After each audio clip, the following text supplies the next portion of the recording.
Assalamualaikum warahmatullahi wabarakatuh. Para sahabat yang dirahmati Allah Subhanahu wa Ta'ala, di kesempatan kali ini kita akan membahas salah satu sahabat Rasulullah Shallallahu Alaihi Wasallam. Semoga kisah ini bisa menjadi inspirasi bagi kita dan menjadi teladan bagi kita untuk menjalani kehidupan sehari-hari. Abdurrahman bin Auf termasuk dalam kelompok sahabat As-Sabiqunal Awalun. Ia memeluk Islam pada hari-hari pertama Islam didakwahkan, yakni lewat perantara Abu Bakar Asy-Siddiq. Ia juga termasuk dari 10 sahabat yang dijamin masuk surga ketika masih hidupnya. Abdurrahman bin Auf termasuk seorang sahabat yang selalu berhasil dalam perniagaannya, sehingga hartanya selalu berlimpah. Apapun bidang usaha yang ditekuninya selalu memberikan keuntungan, sehingga ia sempat takjub atas dirinya sendiri dan berkata, "Sungguh mengherankan diriku ini. Seandainya aku mengangkat batu, tentulah aku temukan emas dan perak di bawahnya." Namun, kekayaan yang melimpah tidak menjadikannya takabur. Orang yang belum pernah mengenalnya, bila bertemu untuk pertama kali, mereka tidak akan bisa membedakannya antara dirinya sebagai tuan dan pelayan atau pegawainya, karena kesederhanaannya dengan penampilannya. Pernah ia dipusingkan dengan hartanya yang begitu berlimpah, sehingga ia begitu gelisah dan tidak bisa tidur. Istrinya yang bijak dan penuh keimanan memberikan saran untuk bisa menenteramkan hatinya. Sang istri berkata, "Hendaknya hartamu engkau bagi 3, dengan sepertiganya engkau carilah saudaramu seiman yang berhutang dan lunasilah hutang mereka. Sepertiganya lagi carilah saudaramu seiman yang memerlukan uang dan berilah mereka pinjaman. Dan sepertiganya lagi engkau pakai sebagai modal perniagaanmu." Ketika Nabi Muhammad SAW menyeru agar umat Islam bersedekah untuk mendanai perang Tabuk, Abdurrahman bin Auf menyedekahkan seluruh hartanya yang berjumlah sekitar 200 uqiyah atau bisa disebut 8.000 dirham. Dengan sikap Abdurrahman bin Auf, Umar bin Khattab mengadukan sikap Abdurrahman kepada Nabi SAW karena tidak menyisakan apapun untuk keluarganya. Sedangkan Umar bin Khattab sendiri menyedekahkan separuh hartanya sebanyak 100 uqiyah. Separuhnya lagi ditinggalkan untuk keperluan keluarganya. Karena pengaduan Umar ini, Rasulullah SAW memanggilnya. Kemudian dia bertanya, "Wahai Abdurrahman, apakah engkau meninggalkan sesuatu untuk keluarga yang engkau tinggalkan?" "Benar, ya Rasulullah," jawab Abdurrahman, "aku telah meninggalkan untuk keluargaku sesuatu yang lebih baik dan lebih banyak daripada apa yang kusedekahkan." "Berapa?" Nabi SAW bertanya. "Kebaikan dan rezeki yang dijanjikan oleh Allah Subhanahu wa Ta'ala dan Rasulnya," jawab Abdurrahman bin Auf.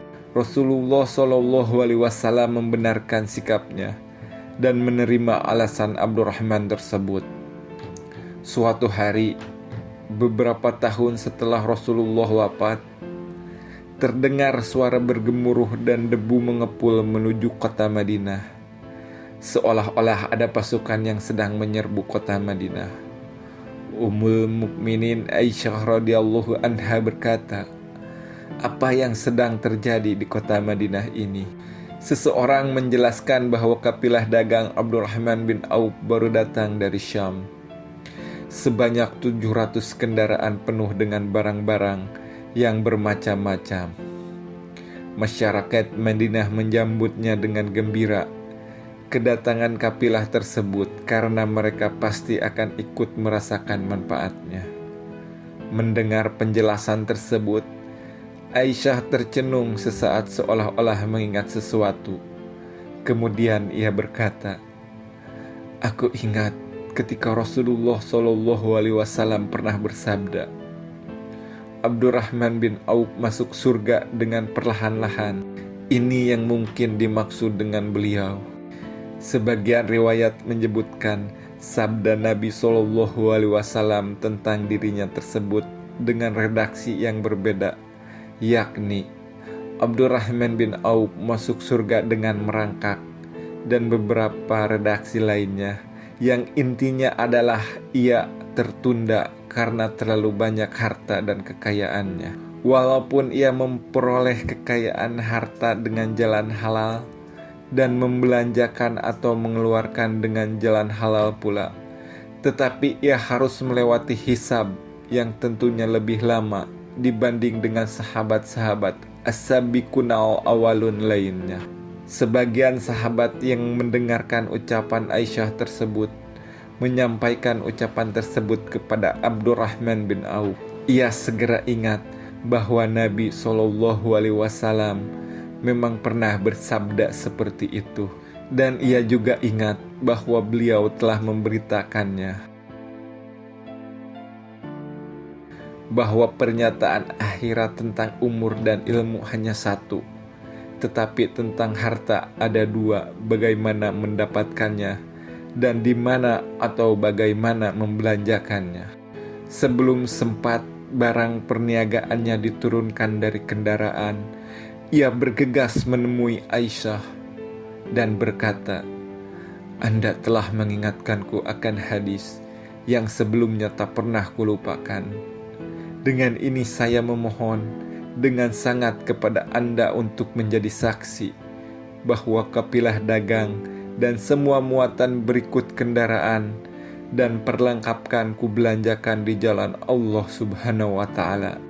Sewaktu Abdurrahman bin Auf sakit keras menjelang ajalnya, Aisyah mendatanginya dan menawarkan agar jenazahnya nanti dimakamkan di dalam halaman rumahnya, sehingga berdekatan dengan makam Rasulullah, Abu Bakar dan Umar yang ada di dalam rumahnya. Tetapi ia memang seorang yang rendah hati. Ia merasa malu diberikan penghargaan yang setinggi itu. Ia memilih untuk dimakamkan dekat sahabatnya yang lain, yang bernama Utsman bin Mazum radhiyallahu anha di Baqi.